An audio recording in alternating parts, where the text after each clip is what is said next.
এবছর হজের জন্য যেতে হবে, সামনের বছর চিন্তা করতে পারে, পরের বছর চিন্তা করতে পারে। অর্থাৎ হজ সংক্রান্ত চিন্তা করলেই এই অ্যাপে উনি আসবেন, আসলে ওনার যাবতীয় তথ্যগুলো পাবেন এবং সেভাবে উনি প্রস্তুতি নেবেন। তার হয়তো এখন 50% যায় ধর্মকর্মের দিকে আর 50% যায় অনিশ্চয়তাগুলোকে সামাল দিতে। আমরা ক্রমে ক্রমে এটার ভাগ ধর্মকর্মের দিকে যে সময়, সেই সময়ের ভাগটা বাড়াবো। আজকে এটা আনন্দের দিন এবং শুভ দিন। একটা কাজ আমরা আমাদের পক্ষ থেকে ধর্ম মন্ত্রণালয় দায়িত্ব নিয়েছিল। অনেক অনিশ্চয়তা ছিল, যেটা পারা যাবে কি যাবে না, কারণ এটা এইভাবে কাজ আগে হয়নি কোনোদিন। যে পরিমাণ পরিশ্রম এবং এর প্রতি কঠোরভাবে আগ্রহ সৃষ্টি করা হয়েছে সর্বস্তর মন্ত্রণালয়ে, এবং যার মাধ্যমে আজকে এটা আমরা উদ্বোধন করতে পারছি এবং সঠিক সময়ে হজ যাত্রীরা রওনা হওয়ার আগের মুহূর্তে আমরা করতে পারছি। এটা একটা মস্ত বড় পদক্ষেপ, যেহেতু এটা আগে কোনোদিন হয়নি। এটা একটা চিন্তা ছিল, চিন্তাকে বাস্তবায়ন করা, বাস্তবে রূপ দেওয়া।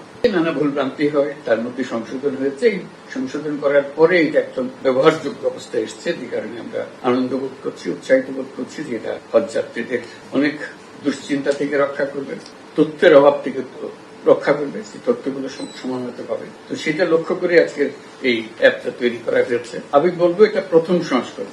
আসলটা হবে এই ব্যবহার করতে গিয়ে আমরা যা অসুবিধার সম্মুখীন হলাম। যে কোনো জিনিস প্রথম সংস্করণ যখন হয়, প্রাথমিক কাঠামোটা তৈরি হয়, পরবর্তী যে সংস্করণ হবে সেটা অনেক উন্নত মানের হবে। সেটা আমাদের বিশ্বাস, যেটা সুন্দর হবে এবং পদযাত্রীদের ধর্মকর্মের দিকে সময় ব্যয়ের সুবিধা হবে।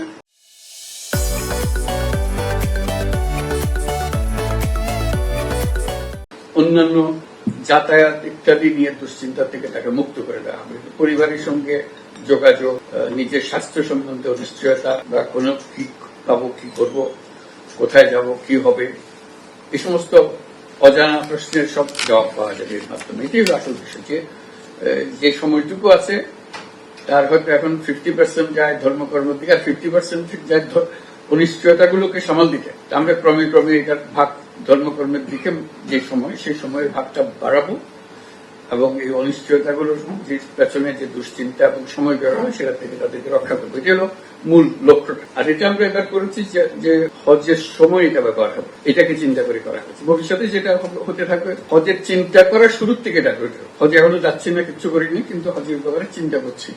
এই চিন্তার থেকে শুরু হবে যে আমার কি কি করণীয়, আমার কোথায় করতে হবে, কোথায় আবেদন করতে হবে, কার কাছে যেতে হবে, ইত্যাদি থেকে শুরু হয়ে যাবে। যে কোনো ব্যক্তি এবছর হজের জন্য যেতে হবে, সামনের বছর চিন্তা করতে পারে, পরের বছর চিন্তা করতে পারে।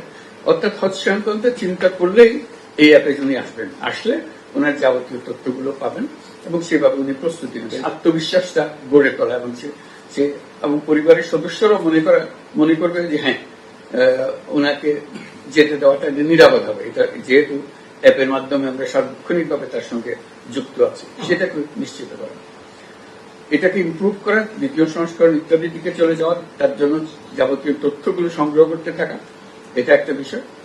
আরেকটা বিষয় হলো যে হজ তো শুধু বাংলাদেশ থেকে যাচ্ছে না, অন্যান্য দেশ থেকেও যায়। তারা এরকম অ্যাপ করে কিনা জানি না, কারো অভিজ্ঞতা আছে কিনা, সেগুলোকে দেখা, ওদের কাছ থেকে আরো কিছু শেখার আছে কিনা। যে সমস্ত দেশের নাই অ্যাপ, তাদের সেখানে আমাদের একটা নিয়ে যেতে, কাউকে স্থানীয় কাউকে দিয়ে যে আপনারা আপনাদের ভার্সন করেন, আমরা আপনাদেরকে বিনামূল্যে দিলাম, এটা আপনাদের নিজস্ব ভাষায় নিজস্বভাবে করেন, আমরা যে টেকনিক্যাল যে দিকটা সেই সাপোর্টটা আমরা আপনাদেরকে দেবো। এটা শুধু আমাদের স্বীকৃতি দিলেই হবে, আপনারা এটা করেন, কারণ তাদেরও একই জিনিস দরকার হবে। কাজে সেই সব অন্যান্য হাজিদের ব্যাপারে আমরা যুক্ত হতে পারবো, যাতে করে তারাও আমাদের এই জিনিসটা কাজে লাগাতে পারে। কাজে এটা আমাদের শুরু হলো এবং সুন্দরভাবে শুরু হয়েছে, সেজন্য উপদেষ্টা মহোদয়কে বিশেষভাবে ধন্যবাদ।